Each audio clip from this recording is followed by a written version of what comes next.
Welcome to the Freight Project Podcast, brought to you by Cerasis, a North American third-party logistics company providing shippers transportation management, technology, and solutions. On today's The Freight Project Podcast episode, I welcome back Cerasis National Sales Manager, Roger Jones. Having worked for 25 plus years at UPS, a major parcel carrier, Roger is uniquely prepared to share with the Freight Project Podcast listeners his take on parcel best shipping practices. Roger will give his insights on why it is crucial that shippers, especially traditional freight shippers, like most of our Cerasis customers, gain education on parcel shipping best practices. I then ask Roger, although there are many technology solutions to apply to processes in parcel shipping, why shippers who focus on the fundamentals and implement parcel shipping best practices will reap a greater ROI from any technology solution. Roger then finally shares and talks about large parcel spends, sharing why it's important for shippers to look closely at their parcel contracts, essentially a trust but verify mentality. We hope you enjoy this episode of the Freight Project Podcast. And Roger, it is great to have you back on the Freight Project Podcast today. Will it be fourth time's a charm? Is this your third or fourth time today, Roger? Third time, Adam. Glad to be here. Right.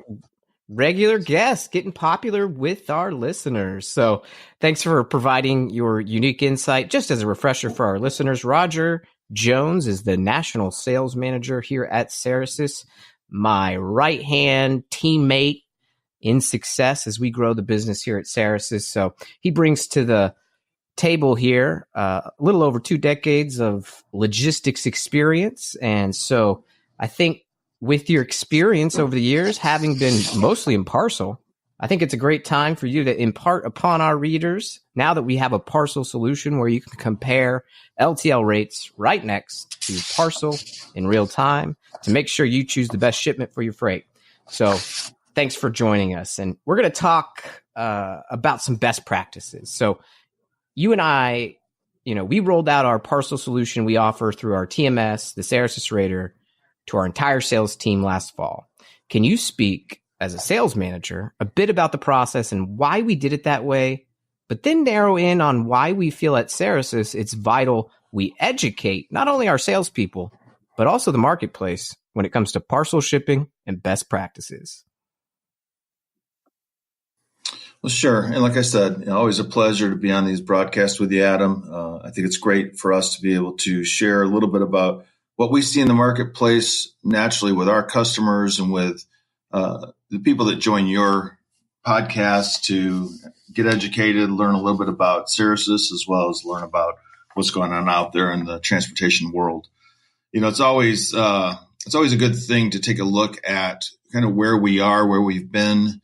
And as you know, having worked for Big Brown for about 25 years in business development and supply chain, small parcel is very near and dear to my heart. As we look at supply chain markets and the need for omni-channel solutions, it really was apparent that organizations were struggling with easy access, decision-making tools within their supply chain, specifically in the transportation area. That's what really launched Cerasis into this business years ago. And the solution that our development team has implemented into the Rater functionality is the ability to load that small parcel carrier rate structure for single sourcing, and also for the ability to compare the parcel rates to LTL rates for optimal decision making at the time of quoting or shipping. Coming from the small parcel industry, this has eluded shippers for years. There are some real concerns in having people jump in and out of one system, going to another system, having different methods of shipping, not having the ability to easily compare one type of transportation, a spend option to another. And that has been a solution that has been asked for, and we're happy naturally at Cerasis to bring that together. A solution that brings parcel and LTL together in a way that allows the customer to stay within one system to quote, set decision-making guidelines and process, regardless of mode, is really critical in the supply chain decision-making process today. You started with a question of asking how we rolled this out internally. Honestly, it was with excitement. and a lot of training as our team was preparing to launch a solution that was unique in the industry.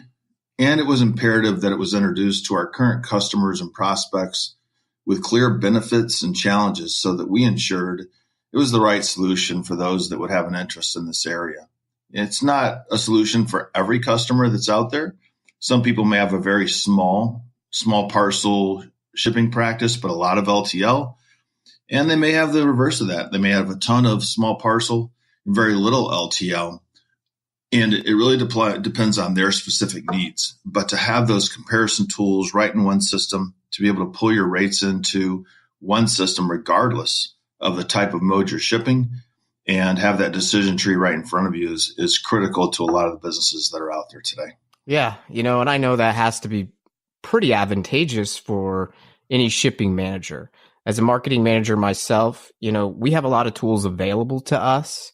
And I know that shipping is increasingly becoming not only more expensive thanks to the rising economy and, just increased activity out there, but because of e-commerce, there's so many new players out there. But I kind of think about it like this. I'm a marketing manager. I pride myself in that job. And I definitely hate when I allow myself to get distracted by shiny objects, right? And I think our president, one of the co-founders, Steve Ludvigsen, who we call Lud, he always asks, why don't you justify these purchases? And it really has forced us to think about, when we invest in a tool, is this something we're really prepared for, or will it only shine a huge light on our inefficiencies with our underlying processes? So fundamentals are probably pretty important for shippers as well when they're looking for technology solutions. So due to all of the technology options that are out there to manage parcel shipping by enterprise shippers, what are some of the fundamental parcel shipping practices shippers should really make sure they're doing well, and why? Wow, that's a loaded question. We do. Do we have 5 hours? Is that what you mean? Yeah. I mean, it's funny. You can break it down from the simplest of things, Adam, to the most complicated. It really is a loaded question because every customer is usually at a different level. They're at a different tier in their understanding and what they're doing out there in their transportation spend practices, who they use, why they use them. The majority of companies in the marketplace today, they feel like they have most of the small parcel mastered. They might struggle with LTL a little bit. They might, hate the fact that truckload is so dependent upon capacity. But they feel that small parcel maybe is an area that they have under control. And our analytics show that while many do a very good job of managing their parcel spend and shipping practices, there are many who trust their process is solid. But it has areas absolutely that can show improvement. Whether it be leveraging your spend between carriers, introducing regional players, negotiating the best agreements based on your characteristics. And when I say that, I'm not saying taking a look at your characteristics and renegotiating your own agreement, because you have nothing to compare that to other than your last negotiation that you hope was successful. It's about understanding the marketplace and what the advantages of your spend are producing in the marketplace, and what are the types of services, rates, terms of your agreement you can demand. So, you take it from that perspective, and then you can add things like auditing that the carriers usually don't like that you perform, but it's why they put waivers into their agreements. They don't want people auditing them. But there's things you can do to improve that in so many ways. And that's just holding the carriers accountable, making sure they're doing what they promise, optimizing your time of transit selections. There are many ways to maximize small parcel areas of spend. Technology has improved in all these areas, but many companies fail to embrace it or trust their carriers are giving them the best solutions possible. So you can challenge the carriers, but you also have to have that look and see. I love Federal Express and UPS and think both are excellent companies. Their competition against each other has driven each to superior services and more solutions today than they've ever had. But as good as their solutions are, they're not always aligned or at the best level for the specific customers that are using them. They build these to apply universally, but it really comes down to your customer, what they need, and the type of solutions you have in place. It's really the perfect place to focus when looking at small parcel supply chain. You trust, but verify. We help our customers with both. Yeah, and I think that's inherent in any large parcel spend, as an example. You think about some of these companies. I think on the Inc. 5000 a couple years ago, you brought to my attention the Man Box company, right? And right. They went from probably an idea in a garage, as we all think startups start, but they blew up really fast, and all of a sudden, we can get into thousands of packages. This could get really complex, thousands of customers, and there's just a lot going on. You need to check to make sure. It's kind of like that you're not spending more money than you have to. It's kind of like, as you grow up, right? You start to make more money, but you start to realize that no matter how much money you make, no matter how much budget you're managing, it's just a number. And if you're not, and usually when that number gets bigger, you stop paying attention to the fact that you spent for 30 days straight $5 at Starbucks because you feel like you have the disposable income, but all of a sudden you're racking up $1,000 a year plus in just Starbucks. And so, I think a problem that these shippers must find is, one, are these carriers in the parcel world, are they all we have? How do we know they're giving us the best rates? And, how do they make sure that they're not spending more money than they have to as they grow or even already manage a large parcel spend? That's a great question. I have to tell you, the Starbucks piece was near and dear to my heart because I think I own stock in that company just through the amount of purchases we do as a family. But I don't think that's how it works, Roger. Yeah. I don't even know if $1,000 comes close. But I think one of the biggest challenges we see in the marketplace today with our customers is that they assume the carrier of choice that they have today, whether it be UPS, Federal Express, DHL, USPS, or even a small regional carrier like Speedy, they always assume that they're giving them the best rates and service options as a valued partner to their organization. And they look at those carriers as partners, which they should. They typically gauge the success of their agreements, though, by comparing it to their previous agreement. So we did X amount of dollars with you 3 years ago. It's time for a new agreement. Our volume's up. We expect more of a discount. And then the carrier comes back and offers them a few more percent, builds a different band for them, and they feel like they're getting the best option. The problem with that is they're comparing it against themselves, and they're not comparing it to the market and what the market is giving along the same lines of the type of shipping that they do. So one of the things that we have is a database full of those negotiations, full of that information that says, based on your characteristics, this is the type of incentive you should be looking for. And these are the type of accessorials you should be able to negotiate on.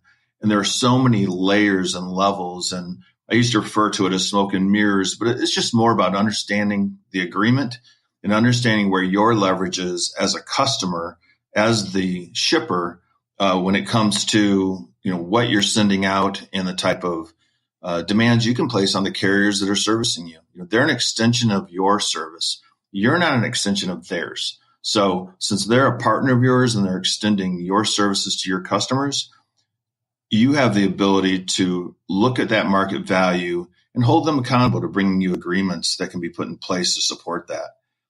And another issue that we see, Adam, is companies also assume the larger their spend, the stronger their negotiating power or the stronger the discount they should receive. In theory, this is true as most agreements are tied to reward higher revenues. However, the true ingredients are the characteristics of the freight, the accessorials, the language within the terms. Many agreements offer large incentives, but not in the areas that companies use the services most. The common reference, like I said, is kind of a smoke and mirrors. You got to make sure that the agreement that you have in place aligns specifically to you as a customer and to your customers that you serve. And that's just one of the bigger challenges that we see out there is they don't take the opportunity to truly leverage their spend in a way it can be leveraged. It's not all about how much you spend. It's about the characteristics of what you ship. And that's the piece that you want to get somebody that understands that, can build your agreements the way that the carriers look at agreements and the way that they try to build them themselves. So you're talking that same common language. Well, and I think one of the things that really stands out to me is that these companies are great. They're not bad. I don't think anybody's saying, we need to ditch any of the large parcel shippers.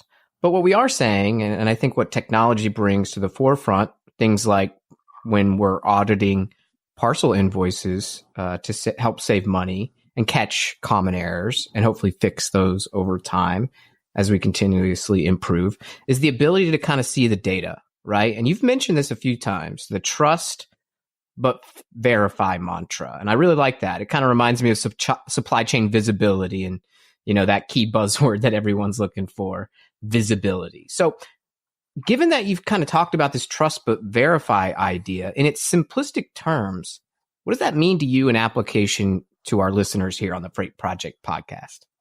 Yeah, I think I do use that term a lot because you said it. The carriers all try to do the best job they can.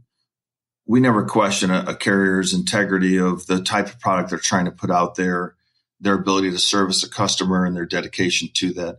All these carriers that we use, whether it be small parcel with UPS, Federal Express, the LTL carriers, the truckload carriers we use, we make sure that we vet them out. We do try to hold them accountable. And you do that through that term of trust and verify. We have auditing processes in place to make sure they're doing what they say they're going to do. And it's not a matter of whether we think they're trying to do it or not. It's a matter of just holding them accountable to the standards they've set for themselves in representing you as your vendor and making sure they're delivering on those promises to the level that you would expect. No different than, our customers would expect their customers to hold them accountable to products they produce, services they provide. And we've just put many layers in to be able to audit, to be able to hold the carriers accountable, to make sure they're performing at the standards that, one, they say they will perform at, but also to the levels of the agreement that we have in place with those carriers. So it's all about trusting our partners, but also ensuring they are providing the services as agreed. It's as simple as that. Yeah. And I think we're huge advocates at Cerasis for carrier relationship management, carrier relations in general, and we've brought that over from our strength in the LTL side. LTL is, maybe is not high volume for shippers as parcel can be at times, but there's a lot of moving parts and, partners rely on each other. And I think, that's why you see third-party logistics companies and the use of them increasing because we're increasingly needing partners to navigate this complex world. We saw the launch of our e-commerce module onto the Cerasis Radar to handle the e-commerce and LTL, which I know you and I are talking about in a couple weeks as well. Right. We saw, the reverse logistics capability that was built by our team. And now the LTL comparing parcels so you can do it in one interface. And I know this year we're extending that to the final mile and some white glove as our technology team develops that. So the marketplace is changing and it is difficult for shippers to do that verify part maybe on their own. Absolutely. So is it possible for those listening to us today to get a demo of our new parcel solution, Roger? Yeah, there is. All you have to do is either go to our website and enter your information in. Adam has built a great tool for you to be able to put that information in there, allow us to reach out to you, or you can send us an email direct, and all that's in the information as you can see on our website. And we'll be happy to set up a demo and show you the system. One other quick thing I should point out, and we get asked this question all the time, is, well, I like having a relationship with my carriers. I want to make sure that I don't lose a relationship with UPS, Federal Express, other carriers that I may be working with. And the reality is we don't want you to lose that either. We don't take over a relationship. We enhance it. We want to make sure you still have all the contacts you have today. You're still working with the carriers of choice up close and personal in the areas that you should be. We just help to make sure that you're maximizing what you're doing in that space. you're understanding what the market conditions can drive, helping you negotiate, and helping provide solutions that are going to even enhance that experience further. So like Adam said, just all you really need to do is sign up on our website, allow us to get out in front of you with some of the solutions we're doing today. We're more than happy to do that, answer any questions. And if it's just information you're looking for, we're more than happy to provide that as well. And I really appreciate the time and the ability to talk about that, Adam. Absolutely. And listeners, definitely sign up for a demo. Roger gives a mean one, and he also sings a couple of tunes, so it's even more entertaining. So definitely sign up, mostly for the tunes. No, but it's a great capability. And I can't promise Roger's going to give the demo, but our people are also quite capable of adding in their own tune to the demo. I promise. But Roger, thanks again for being a great guest and imparting your wisdom on parcel shipping best practices and your thoughts on the Freight Project podcast. We'll see you around on the next one. Thanks.